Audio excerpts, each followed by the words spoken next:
Hi Gemini, this is Tisch Aitken, and this is your monthly report for the month of February 2022.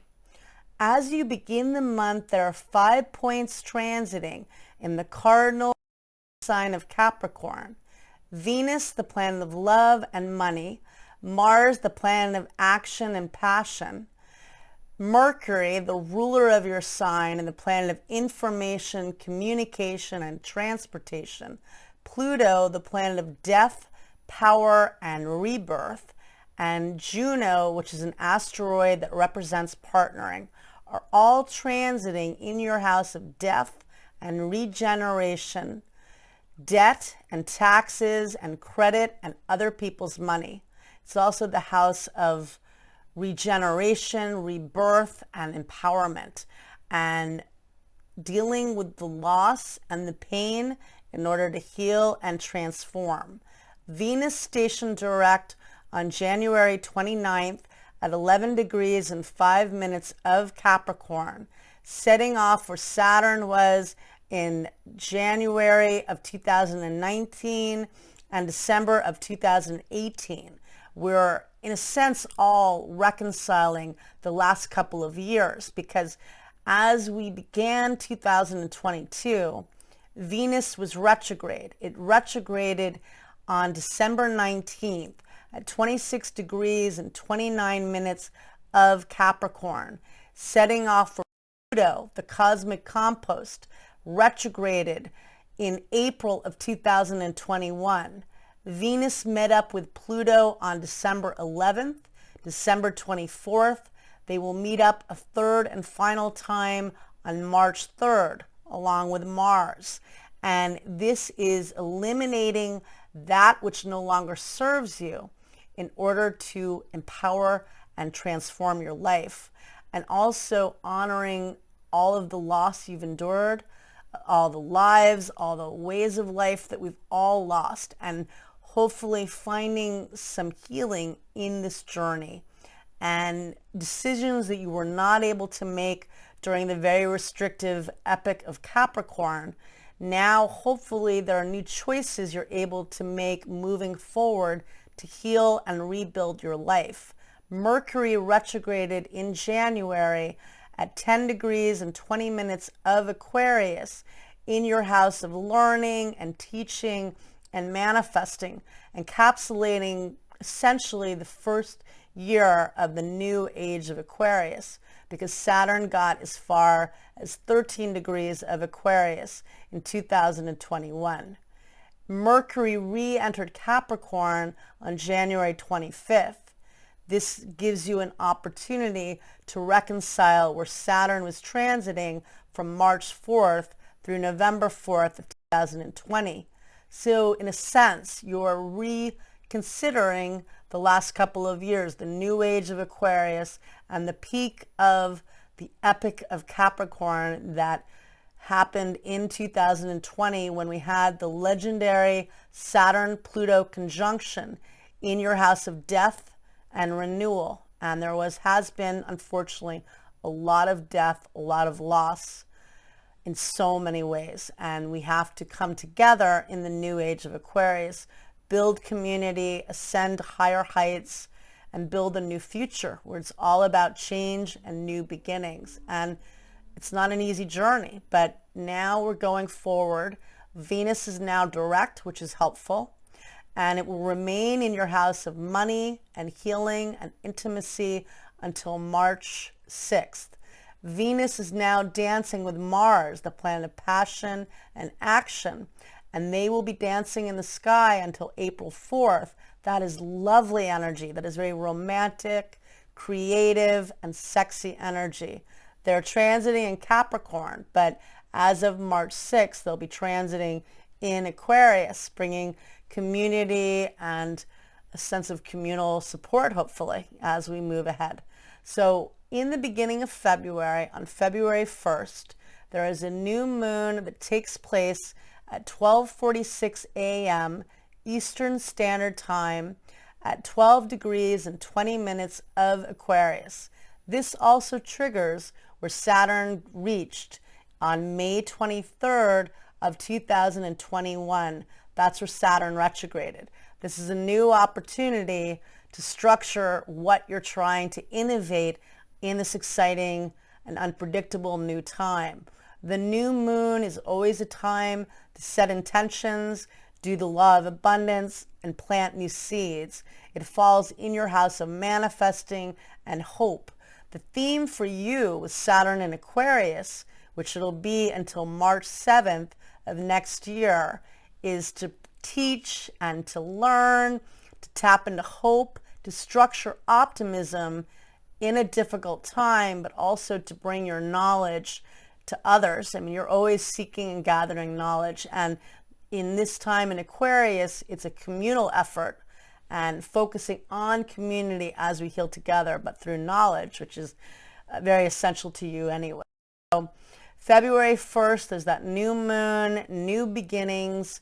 Juno changes signs and enters Aquarius, where it will be until the middle of January of next year, also transiting in your house of promotion, manifesting, teaching, and learning.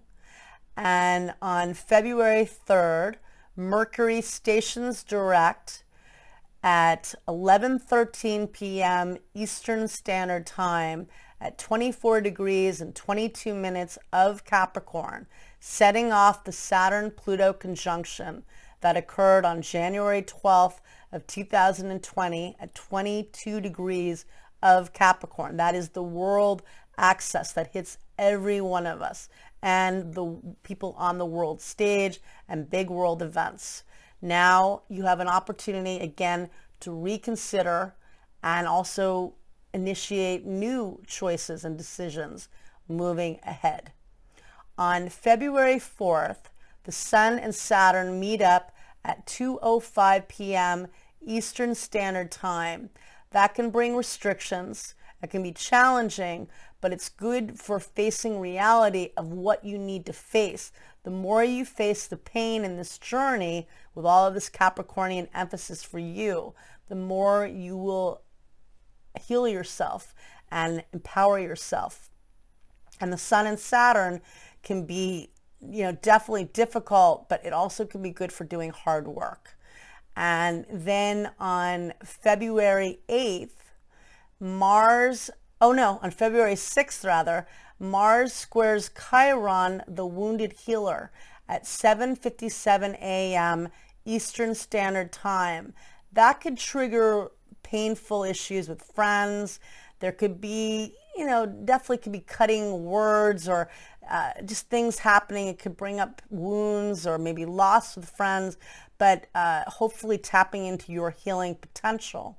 On February 8th, Mars forms a beautiful angle to Uranus at 9:57 a.m. Eastern Standard Time. They form what's known as a trine. That's a flow of energy, very innovative and helpful.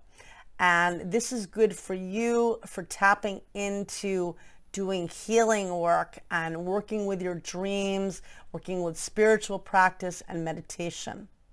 On February 11th, Mercury meets up with Pluto at, let's see, I can't remember the time, but they meet up, and that could bring power struggles. It can bring endings conceivably, but it's excellent for doing research, for detoxifying, and for purging negative thinking, because you're trying to really face the wounds in order to heal. On February 14th, Mercury re-enters Aquarius at 4:54 p.m. Eastern Standard Time. It will be there until March 9th, transiting in your house of learning, promotion, and optimism. That's nice. Mercury is exalted in Aquarius. It's a fellow air sign. Really nice energy. On February 16th, it's a very special day. There is a Venus-Mars conjunction that becomes exact at 11:21 a.m. Eastern Standard Time. They are dancing together in the sky until April 4th, but they will have 3 conjunctions. They met up last summer in Leo. They're meeting up now in Capricorn at 16 degrees of Capricorn, and this sets off the Venus-Sun star point that occurred on January 8th at 18 degrees of Capricorn in your house of money, transformation, intimacy, and hopefully, if you did not get a chance to do a ritual on January 8th, honor the Venus-Mars conjunction of what you want to create and what you love, and again, very centered on healing. And then there is a full moon that takes place at 11:56 a.m. Eastern Standard Time at 27 degrees and 10 minutes of the fixed fire sign of Leo. And this full moon falls in your house of communication and information. And 27 degrees is close to the royal fixed star known as Regulus. That is the kingmaker and the queenmaker, essentially between 27 and 29 degrees of Leo. Leo rules the heart chakra, and we have that beautiful Venus-Mars pairing. So really tapping into love and what makes your heart happy with this energy and releasing what's blocking that. And that's part of this whole theme also with all of these planets in Capricorn transiting in your house of death and regeneration, purging so that you can heal and obtain what you love.